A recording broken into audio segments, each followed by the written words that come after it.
Hello there. Oh my goodness, I am in my hoodie with my head wrap. I feel like I am in the holiday zone. Um, like I just want to work in my pajamas right now. But let's go ahead and get started. So it is Mind Blowing Thursday, and I like to start with a few breaths together, and then we're going to get into our meditation. And then we'll get into our topic, which is better, being selfless or selfish this holiday season. So rub your palms together, just generate some warmth here. Take your right hand to the heart, take the left hand to that belly button, and just take a moment to check in with yourself. So inhale through the nose, let the belly fill. Exhale with a sigh. Again, inhale through the nose, let the belly fill, and release it all with a sigh.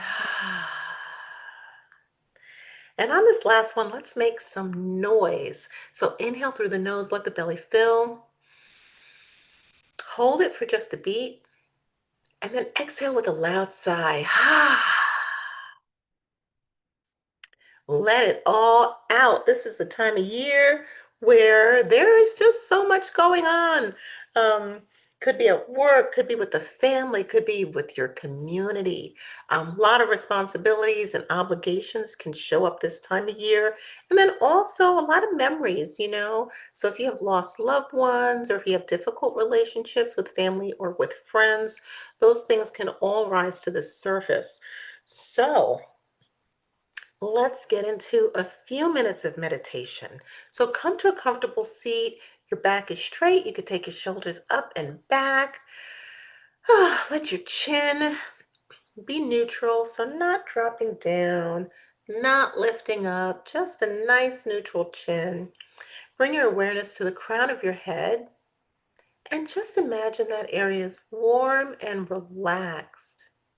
And imagine a thread from the crown of your head to the back of the neck, and then all the way down the spine to the tailbone. And just imagine all of that relaxing and releasing. So follow the journey from the crown of the head to the back of the neck. Release that. From the back of the neck, down each vertebrae of the spine, allowing each one to release. Now we're not going to slouch, so we're going to release them, but we don't want to slouch forward. So we still want to stay straight, just bringing awareness to each vertebrae on the spine, checking in with each vertebrae and relaxing. And then relaxing the front body, so the face, the nose, the jaw, the mouth. Let all of that relax. The shoulders, let them draw away from the ears, the chest, the belly, the hips, the thighs, the front body, the calves, all the way down to the feet.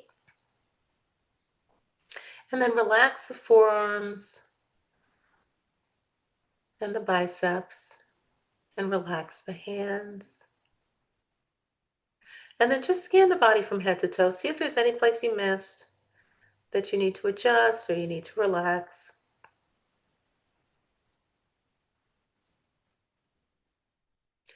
And then bring the awareness to the breath. So don't change the way you're breathing. Just see if you can notice your breath through the nostrils.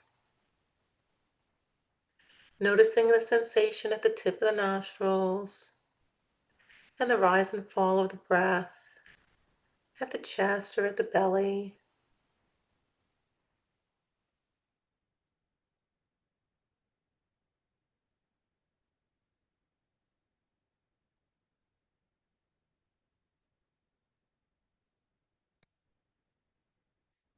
And then I want you to bring your awareness to the crown of your head and imagine that you're inhaling golden radiant light on every inhalation. And with that light comes self-love, directly from source energy or divine energy or God or spirit, however you see that. If none of that resonates with you, you can imagine that it's coming from the sun, right? The sun, which lights up the whole world. So imagine inhaling that golden radiant light from the crown of the head, from source energy, into the heart center, right at the middle of the chest. So every inhalation, you're bringing in that beautiful golden radiant light, divine light from the universe. And it's bringing self-love right to the center of your chest. So enjoy that for every inhalation. Inhaling golden radiant light from the crown of the head right to your heart center in the middle of the chest.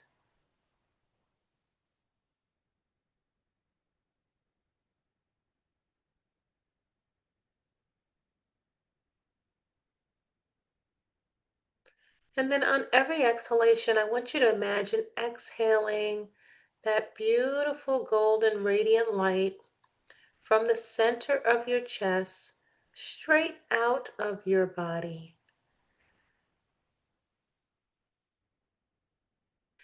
And with that exhalation, you are exhaling love into the world, to everyone who comes your way.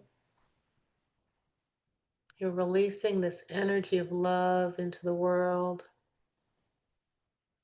this energy of kindness, of softness, of care, of gratitude. And then just continue that breath on your own, inhaling through the crown of the head, that golden radiant light coming from divine source, bringing self-love right to your heart center. And then exhaling from the heart center, love for the world,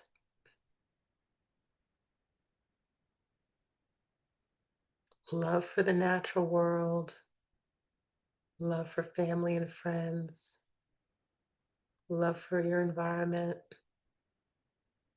love for all your loved ones, your city, your community, the world. So let your love extend far and wide. On every exhalation, radiating from you as golden radiant light. Cycle through those breaths, inhaling from the crown of the head, golden radiant light, and drawing in that self-love that comes from the universe, comes from the divine, comes from spirit. And exhaling that beautiful light that you've received in the form of self-love.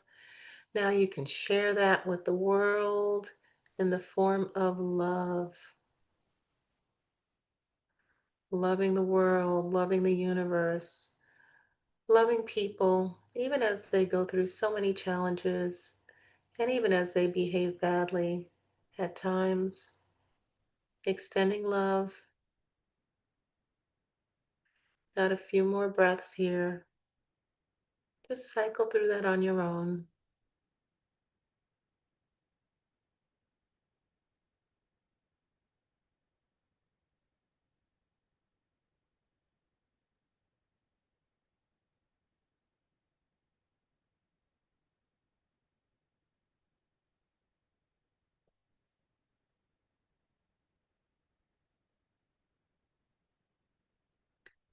Enjoy that feeling of love, filling your heart, filling your spirit, that feeling of peace,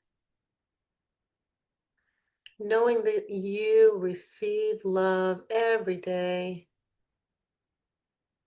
knowing that self-love resides inside of you, even if you have to unearth it. And knowing that you can radiate love if and when you choose to do that. Take a few more moments here. And then when you're ready, you can release that visualization and gently arise from your meditation. So if your eyes are closed, take your time, open them slowly.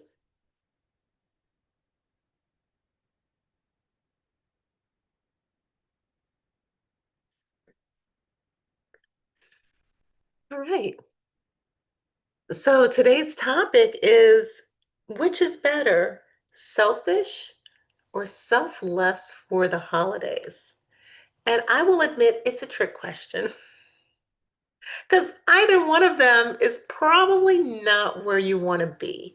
So, selfish, sometimes in personal development spaces, I'll hear people say selfish as if it's a good thing. They'll say, I want to be selfish. And I get that. But I've been thinking about, what does that really mean? And for most of us growing up, or at least for me, um, I remember my mother saying, "Oh, you're just being selfish, right?" So what she was saying when she said that wasn't a personal care, it wasn't about self-care or personal development, right? What she was saying was that I was self-prioritizing to the point of being either rude or disrespectful or disregarding the feelings of others. So when you think about being selfish, like the examples that come to my mind, one is, I do a lot of meetings with clients on Zoom, right? And sometimes I'll have a client that doesn't show up for the meeting. I think this happens to all of us. You may have a no-show from time to time.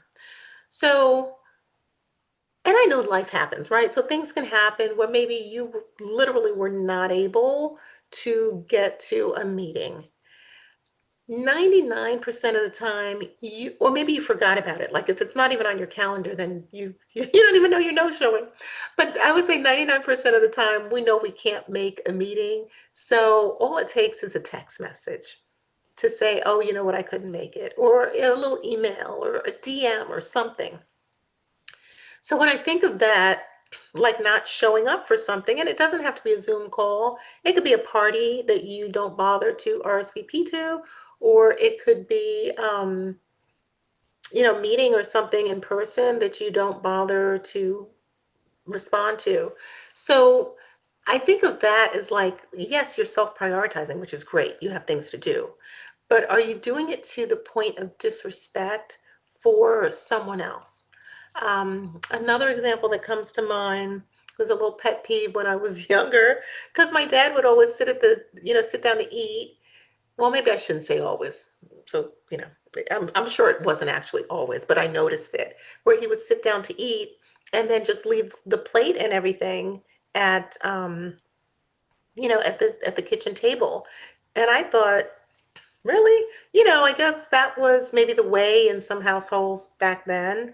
My dad was, provider, and I guess he was the king of the castle, so he could leave his plate at the table. But I always thought, you could just pick up your plate and put it in the sink, So, so I think of little things like that as selfish. So it's not just the self-prioritization, it's the self-prioritization combined with some level of disregard or disrespect. Um, Now I feel like I'm picking at my dad. Love you, Dad. I talk to him. We still talk. Um, but so that's what I'm thinking, as being selfish right now. What selfish is not. So it's not, somebody invites you to a party and you don't want to go. You'd rather do something else. And so you just RSVP. No, I have other plans. Even if my plan is to stay home and make popcorn and watch a movie, that's my plan. Okay. I can do that. I'm a grown up and I can make decisions about what is best for me. Um, or if it's something like, at this time of year, you may have people who want you to cook. Oh, can you make me the pie that you always make, or the cookies, or, we would really like for you to make a roast or something like that. You can absolutely say no to things that you don't want to do. There's nothing wrong with that. It's not being selfish to say, you know what, I'm tired. I don't want to cook the roast this year or cook the beef patties or, I'm vegan. So any roast or beef patties I'm cooking are going to be vegan ones. But, I don't want to make the 10 pies this year. Um, so those are spaces for self-love and self-prioritization and self-care, which is why I wanted to start with a meditation where we were drawing in that self-love. Because where does self-love come from, right? If you believe in, there's all kinds of ways you can believe about spirit, but if you believe that you are created from divine source, or if you have a sense that you love a concept of God, why wouldn't you also love yourself if you believe that you were created in an image that is also divine? Yes. So I hope that landed a little bit. Um, and then the other thing is this idea of being selfless. Like we love this idea of being, oh my goodness, that person, they're so wonderful. They never think about themselves. They're such a giver. They're so selfless. I mean, it might be nice to look at from the outside, but for the person who is selfless, who is constantly giving, those are the types of people that later will show up with some sort of autoimmune disease or some sort of illness because they're giving and they're giving and they're giving and they are not replenishing and nurturing themselves. They're not saying no when they're tired. They're not allowing themselves to take a nap or get a good night's sleep or have rest or do the things that they need to do to self-prioritize, care for themselves, and love on themselves, right? So that's why I said it was a trick question, because both the selfish and the selfless don't work. So I wanted to give that to you as a gift this holiday season, that you can self-prioritize and you can have self-love while also being a conduit for love, right? For love for friends and family, but with appropriate boundaries so that you're not caring for other people more than you are caring for yourself. And I have a couple of quotes here that I want to share with you. The first one is a Brene Brown quote. She says, daring to set boundaries is about having the courage to love ourselves even when we risk disappointing others. So, daring to set boundaries is about having the courage to love ourselves even when we risk disappointing others. I love this quote. It's got so many good words in here. One, boundaries, and not the wall kind of boundaries where nobody can come near you, but healthy boundaries. We teach people how to treat us, and then it also has courage. And courage is real, real, real stuff. It's easy to sit home and be quiet or never say how you feel or never have any kind of conflict, right? So having the courage to speak up and say, you know what, I'm choosing me today. I'm not going to go to, whatever it is that you might have been invited to or whatever tasks that somebody might be trying to assign to you. And then the other word that she has in here is risk, right? As an entrepreneur, risk is huge, but I think in general in life that we have to take some risks in order to live our lives authentically. We can't always say yes to everything and then be authentic. So taking on some risks, like you might disappoint someone, you might make someone angry at you. And okay, and then what? And then nothing. It's okay. It's okay, right? It's okay if they're angry because you chose yourself, right? It's such a powerful thing to choose yourself and to choose yourself with love and to choose yourself respectfully and kindly. The other quote that I want to share, and this one, it's one of those unknown quotes. We don't quite know the source, but I think it's a nice short one, and it's packed with a punch. You are not required to set yourself on fire to keep others warm. And as someone who was raised Catholic, that whole martyr syndrome is real. I'm going to do all the things and then God will love me because I gave completely of myself and I left nothing. I mean, everybody has different belief systems, right? I think that our goal on this plane is to use every talent that we have, to use all of our talents to reach our highest and fullest potential. Not to just let other people use us for their highest and fullest potential or whatever it is they're trying to do. I'm going to read it one more time.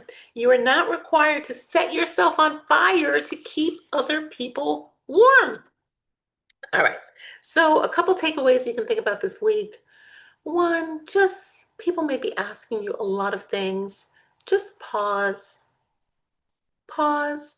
before you answer. And you don't have to answer immediately. So, if somebody maybe asks you to do something for them or invites you somewhere, you know what? You can say, let me get back to you. Let me think about that. Let me check my calendar, right? So pause before you respond to a request. And I also encourage you to ask yourself where your response is coming from. So is it love, right? So if someone that I love asks me to do something, I'm more inclined to say yes. Um, but I want to do it from love, from a place of love. Like I cook so much food Thanksgiving. I enjoy cooking. I know my daughter enjoys my cooking. And so I do it from a place of love. I don't do it because I feel like, oh my gosh, if I don't cook, then something would happen. If I wanted to order takeout on Thanksgiving, I would do that. Everybody will be fine. Nobody's going to pass out and die because I didn't cook Thanksgiving. So ask yourself, are you operating from a place of love? Or is it from a place of obligation where you feel like, oh, I can't say no to my daughter if I don't cook? She's going to be so disappointed. You know what? Life is full of disappointment. She will be just fine, right? And then the other thing is just to balance it out, because there are some things that you're required to do. So don't go crazy and then call me and tell me you lost your job or something. So if you have to go to the big team meeting, then you got to go to the big team meeting, right? So there's some things that are required of you because of work or those types of requirements. Um, but finding that pause gives you the little space so that you can check in with yourself and decide. And I wish you that so that you do not um, get overwhelmed with the season and that you actually enjoy it. It's such a beautiful time, no matter what your faith system is. It's a beautiful time to close out one year, have space, right? Because we do get space where nobody's doing a lot of work on Thanksgiving. Nobody's doing a lot of work, particularly between Christmas and New Year's. So there's this time where you have capacity, you have space, you have time for reflection before you go into your next season, which will be 2026. So I hope that this was helpful. I hope that you enjoy this space. And let's go ahead and close out. So bring the palms, generate some heat, and we'll just go right back. Right hand on the heart, left hand on the belly. Inhale through the nose. Exhale with a sigh. Again, inhale through the nose and exhale. And the last one, inhale and exhale. All right. So if you're watching me on YouTube, I hope you will like and subscribe to my channel. If you are not getting my newsletter yet, Mind Blowing Monday 123, it is so good. I hope you will go ahead and sign up on my website, trishajelroberts.com, or you can go on mindblowinghappiness.com, and you will get one quote, 2 questions, and 3 ways to lead with joy each week. And I will also keep you updated on in-person events that are coming up. I have a number that will be coming up soon. And stay tuned. All right. I wish you freedom, alignment, and effortless abundance.